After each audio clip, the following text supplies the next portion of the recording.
Esta va a ser llevada a cabo por una abogada cum laude egresada de la Universidad de los Andes en el año 2002. Posee un doctorado en Derecho Constitucional en la Universidad Integral del Caribe y América Latina. Recibamos por favor a la abogada Lucía Ramírez Quintero.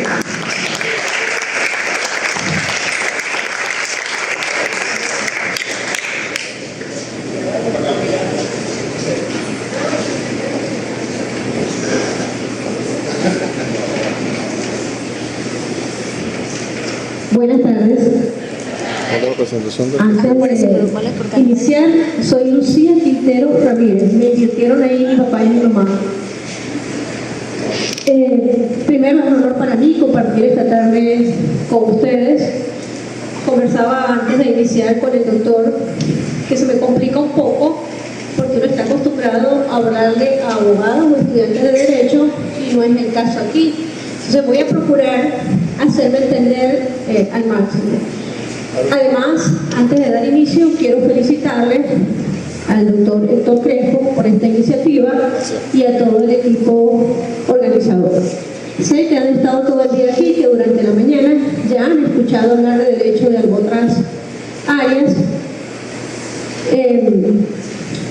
Aunque parezca mentira, todas las materias, todas las áreas de la vida social necesariamente se vinculan con el derecho, porque es la estructura normativa que organiza la sociedad. Entonces, desde cualquier ámbito en que nosotros nos desenvolvemos en la vida social, necesariamente vamos a tener ese vínculo con la norma.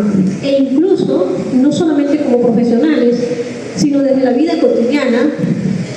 Quien no ha comprado o vendido una moto, allí estás haciendo un contrato de compraventa que los vincula a este aspecto. Vamos a esperar que me pongan las láminas para entrar en materia. Tecnicismo.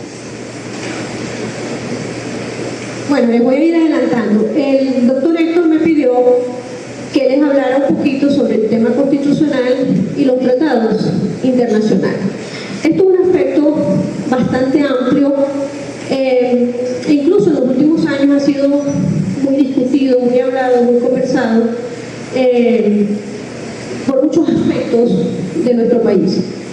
E incluso desde la Constitución de 1999 se estableció de manera expresa una serie de características que tienen que ver con esta área del derecho público, o el derecho internacional público que tiene que ver con los tratados. Me pidió que le hablara sobre la materia ambiental y bueno, se me ocurrió ponerle ese título de regulación jurídica en materia ambiental. Así que vamos pasando para ir entrando de una vez en materia. Ya que como soy la última, pues sé que están cansados, pero además agradezco la oportunidad. Orden de aplicación de las normas. Para nosotros los abogados, esto es un tema de de pregrado. ¿Por qué? Porque es la estructura, así se llama la pirámide de Kelsen, es la estructura de aplicación del ordenamiento jurídico. E incluso, a pesar de ser médico veterinario, quien me precedió en la palabra hacía referencia a ello. Es decir, hay unas normas que tienen una jerarquía superior y cualquier norma que esté debajo de ellas, si colide, pues siempre se aplicará con preferencia esa norma que está dentro de esa pirámide en un rango superior. En esa cúspide de esa pirámide, tal cual como la vemos allí, está la Constitución. Luego vienen leyes orgánicas, incluso para algunos administrativistas hace referencia de que las leyes orgánicas son parte de ese bloque constitucional porque de alguna manera desarrollan de forma directa el texto constitucional. Y luego vienen leyes especiales, pero no vamos a seguir ahondando allí en esa jerarquía porque obviamente no es un tema que a ustedes les interese. Simplemente quise presentárselo para que vieran dónde está la Constitución, que es la norma suprema, la norma máxima, y todo el ordenamiento jurídico deriva de ella. Y cualquier norma que colida con ella, pues obviamente se desaplica o se aplica con preferencia el texto constitucional. Avancemos. Quise señalarles este artículo porque incluso cuando el debate del tema constitucional de la constituyente y una vez que es aprobada el texto constitucional se debate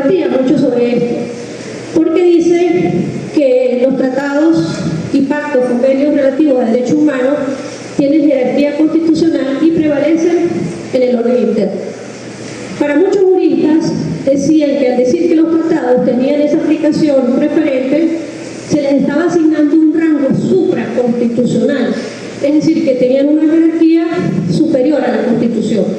Eso ha sido aclarado a través de la doctrina y la jurisprudencia, que no es cierto. En el orden interno, la norma máxima sigue siendo el texto constitucional. Solo y solo cuando se trata de tratados que versen sobre derechos humanos, tienen esa aplicación preferente al texto constitucional.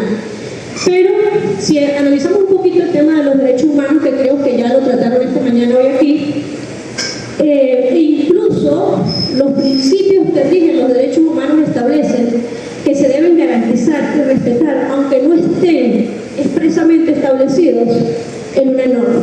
Entonces quiere decir que la Constitución lo que hace en este artículo es reconocerlos.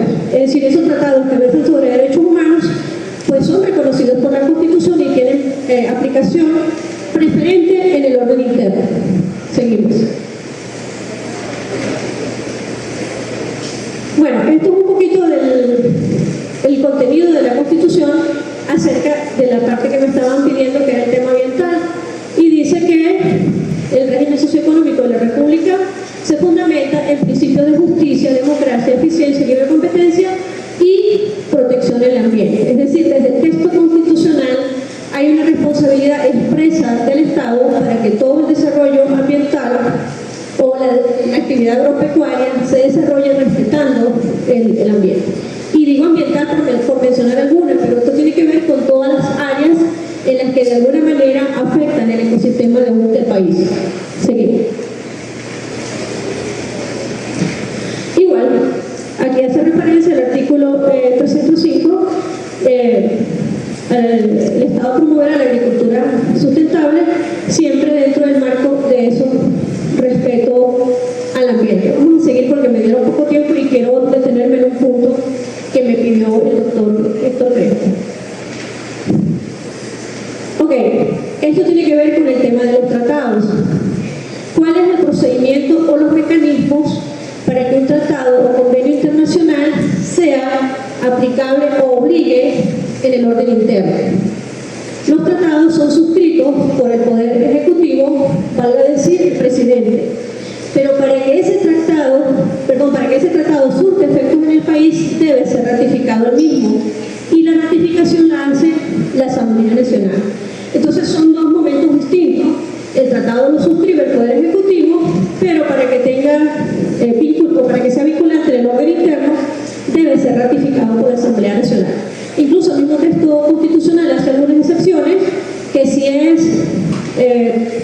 una especie de convenio para la ejecución de un tratado, no requiere esa aprobación, esa ratificación por órgano legislativo, sino que se puede comprometer solo desde el punto de vista del Ejecutivo. Pero el procedimiento en líneas generales es ese: los tratados internacionales los suscribe el Poder Ejecutivo y para que tengan vigencia en el orden interno deben ser ratificados por la Asamblea Nacional como órgano legislativo. Seguimos. Este sí es un aspecto bien importante en el que me voy a detener. Toda persona tiene derecho, en los términos establecidos en los tratados, pactos y convenios internacionales sobre derechos humanos ratificados por la República, fíjense que no dice suscritos, sino dice ratificados, a dirigir peticiones o quejas ante los organismos internacionales creados a tales fines, con el objeto de solicitar amparo a sus derechos humanos. En el orden internacional, los tratados que hablan específicamente sobre derechos humanos, existen mecanismos específicos en los cuales nosotros como ciudadanos o particulares de un país miembro podemos acudir de manera directa. En este caso tenemos la Organización de Estados Americanos, conocida como la OEA, y Naciones Unidas, que es la ONU, Organización de Naciones Unidas. Ellos incluso tienen distintas áreas o organizaciones que se dedican a este tema de la vigilancia y supervisión de lo que tiene que ver con los derechos humanos. Ahora bien, dentro de los requisitos que establecen esas instituciones para acudir a ellos, es el agotamiento de la vía interna. ¿Qué significa esto? Que estos son mecanismos supletorios, es decir, yo para poder intentar una queja ante cualquiera de estos organismos tengo que haber agotado el orden interno. Tribunales judiciales en el orden interno. De hecho, si por cualquier circunstancia no me permite o no he podido acceder y agotar la vía interna, esa razón debo justificarla cuando acudo a estos mecanismos internacionales. Por eso es que se dice que son mecanismos supletorios a los sistemas internos de cada país. Es decir, solo estos mecanismos se activan cuando las instituciones internas fallan, no cumplen o no hacen valer o respetar los derechos de los ciudadanos. Solo en esas circunstancias, cuando hay esas deficiencias en el órgano interno, es que se puede acudir a estos mecanismos internacionales como sistema supletorio. Esto sobre todo en el tema que tiene que ver con los derechos humanos. ¿Por qué? Cuando se trata de un convenio, que por lo general son bilaterales, en algún contenido mercantil, el propio contrato establece que en caso de haber incumplimiento o algún tipo de desacuerdo en la ejecución del contrato, generalmente se resolverá a través del arbitraje. Y en muchas ocasiones incluso señalan cuál sería el país en el cual se sometería el arbitraje en ese caso específico. Es decir, este tema de las instituciones a las que hemos estado haciendo referencia es específicamente en el tema de violaciones de derechos humanos.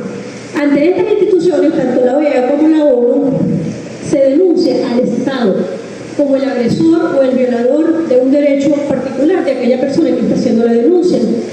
Pero también hay un mecanismo que es la Corte Penal Internacional, en la que ya se determina una responsabilidad personal de agentes del Estado que por alguna u otra razón hayan violentado los derechos de una persona en específico.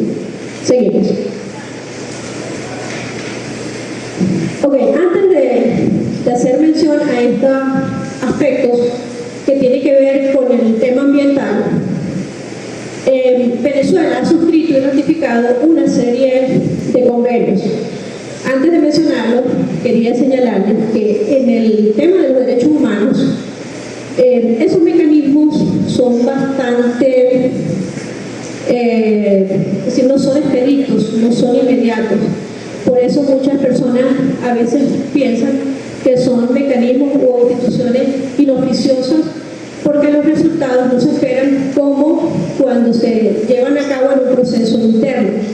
Porque además, cuando un procedimiento se lleva a cabo en el orden interno, hay mecanismos coercitivos para hacer valer las decisiones específicamente de un órgano jurisdiccional. En el caso de las decisiones de estos organismos internacionales, no existen esos mecanismos coercitivos para hacer valer las decisiones que estos organismos tienen. Entre otros, meramente quise hacer referencia que en Venezuela, o Venezuela como país, ha suscrito y ratificado diversos convenios internacionales en materia ambiental. El Convenio de Estocolmo sobre contaminaciones orgánicas persistentes, el Tratado de Cooperación Amazónica, la Convención Marco de las Naciones Unidas sobre el Cambio Climático, Convenio de Viena para la protección de la capa de ozono.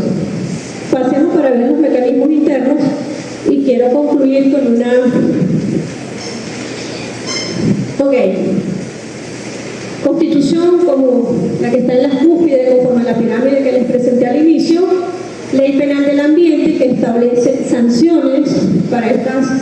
En el caso de la Ley Orgánica de Ambiente, es un desarrollo del Convenio de Estocolmo sobre materia de ambiente, pero las sanciones que allí se establecen se lo hicieron en unidades tributarias y lamentablemente por ese tipo de montos han quedado desfasados conforme a los montos en la actualidad. Ley Penal del Ambiente, Ley de Gestión de Diversidad Biológica y Ley de Aguas. Siempre he dicho que este tema de materia ambiental, tanto al interno como en materia internacional, Lo que ha hecho falta es voluntad, porque la normativa ha existido y existe. Pero esto es un tema, las políticas en materia de protección del ambiente las deben seguir los gobiernos. Y muchas veces las políticas para proteger el ambiente generan, o mejor dicho, la destrucción del ambiente genera más recursos económicos que la protección, y por eso es que lamentablemente se han causado tantos daños al ecosistema, no solamente en Venezuela, sino que esto es un problema mundial. De hecho, con la lámina que sigue, que es con la que pretendo cerrar esta intervención, creo que de alguna manera nos hace pensar en ese problema, ya que se trata de un problema mundial, pero que se puede solucionar con aspectos o soluciones locales. Seguimos. El cambio climático es un problema global con soluciones locales. Esto es un anónimo que me conseguí en internet y quise compartirlo con ustedes, porque efectivamente el cambio climático está afectando a todo el mundo.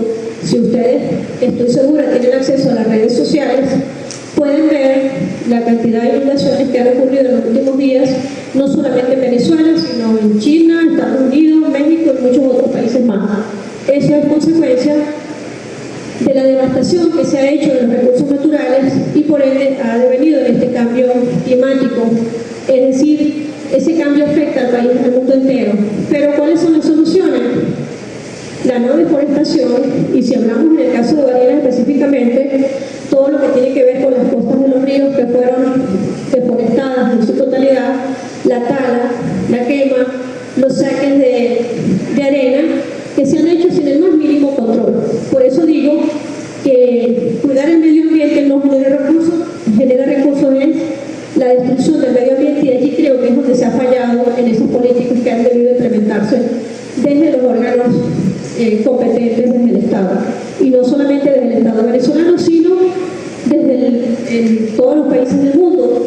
Y por eso es que se habla de soluciones locales, porque si cada gobierno en su territorio, en su espacio geográfico, no permite que este tipo de situaciones se lleven a cabo, pues eso repercutiría en beneficio de todo el planeta, que es nuestra responsabilidad y es nuestra casa común.